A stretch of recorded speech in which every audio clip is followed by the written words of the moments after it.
বসতে আসলে আপনারও একটা টিকিট ধরায় দিবেন, বলবেন উন্নয়নের টিকিট। কারা জান্নাতের টিকিট বিক্রি করতে চায়? কারা আপনাদের আবেগ নিয়ে খেলে? কারা আপনাদের ধর্ম নিয়ে খেলে? যাদের উন্নয়ন করার যোগ্যতা নাই, যাদের উন্নয়ন করার পরিকল্পনা নাই, যাদেরকে আপনাদের স্বপ্ন দেখানোর ক্ষমতা নাই এবং স্বপ্ন বাস্তবায়ন করারও যোগ্যতা নাই, এই কারণে আপনাদের জান্নাতের টিকিট দেখায়।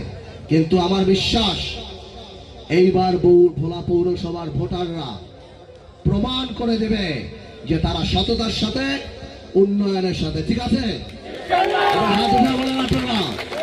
এবং আমি আমার হিন্দু বোনদের বলতে চাই, হিন্দু ভাইদের বলতে চাই, আপনারা একা একা ভোট দিতে যাবেন না।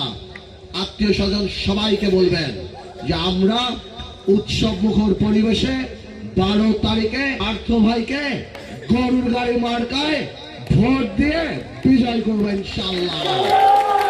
আমার জন্য দোয়া করবেন, আমার পরিবারের জন্য দোয়া করবেন।